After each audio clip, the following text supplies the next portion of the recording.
You must understand, Mr. Blonde, that there was no possibility of a normal childhood for me.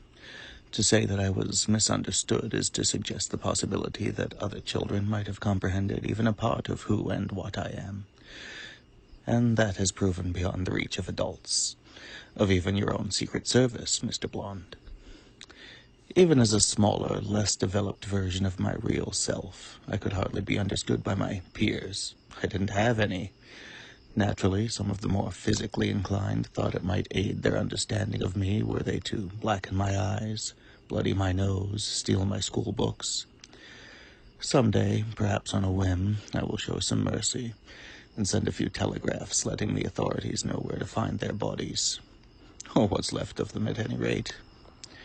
When I was 18, I was in possession of my full physical faculties, and my studies in the assorted philosophies of worthwhile predecessors had imbued me with a strategic knowledge and a phlegmatic nature. Most people underestimate Nietzsche's will to power for a simple reason. They want to. They don't want to believe that power for its own sake, power unencumbered by the desire for the material or a need for the erotic is, in and of itself, a purifying element. You do not need what the weak-minded would consider subservience in order to gain it. It comes from calm in the face of that which inspires fear and anxiety, from coolly taking risks and opportunities others would avoid out of a simple inability to handle the possibility of failure. It was natural to go into biochemical research.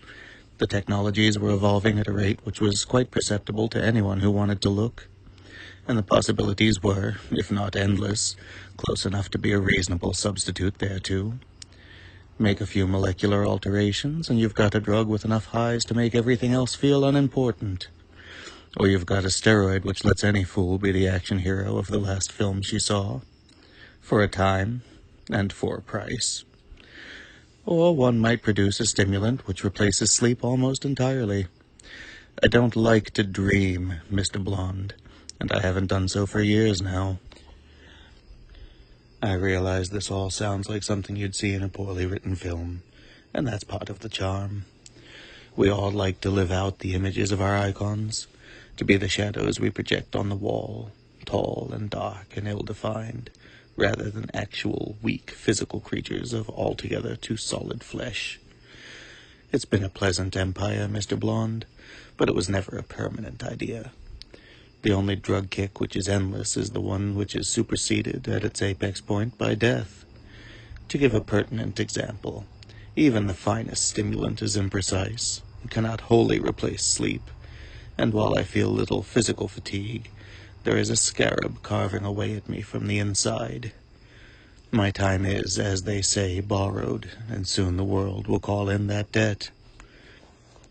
I'm not a fool, and I have no illusions about how long I'll remain free and alive once they find your body or traces of its removal, and I'm sure they'll manage one or the other. You're much too talented not to have left some trace, gotten out some message. I've read your file, and it seems to be part of that extraordinary vitality and life force which makes you such an impressive tool of your government, or as I suppose you'd say, rather more romantically, such an impressive tool in service to crown and country. My consolation is that it will be your body. I appreciate the subtlety with which you've been working at your ropes, and had I not been watching for it, but who would read your file and not expect resistance, I assure you I wouldn't have noticed. So do let your sense of professionalism be assuaged by the recognition that your escape attempt would, under many circumstances, have succeeded, but that numbness in your hands isn't simply a restriction of circulation due to the rather tight knots. It's poison. A poison of my own devising. Not that there aren't suitable toxins already on the market, but we all have our little vanities, and creating the right chemical for the job is one of mine. Certainly, drugs are inexact. It's not as if there are no risks associated with letting a living enemy get within spitting range, particularly one as formidable as yourself.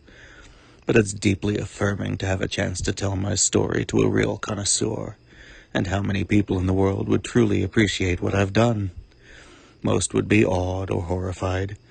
Only another killer, one of cunning and experience, could really get me. My therapist suggested that talking to a peer might have a positive effect on my emotional balance, And I have to say that it gives one a real feeling of connection with the rest of humanity to speak to another monofocused sociopath. You were so intent on removing your bonds and, thereafter, my life, I presume, that you didn't even notice the drugs taking hold. That's dedication. I can empathize. I believe you're either unconscious, dead, or faking it now, but I need to be sure.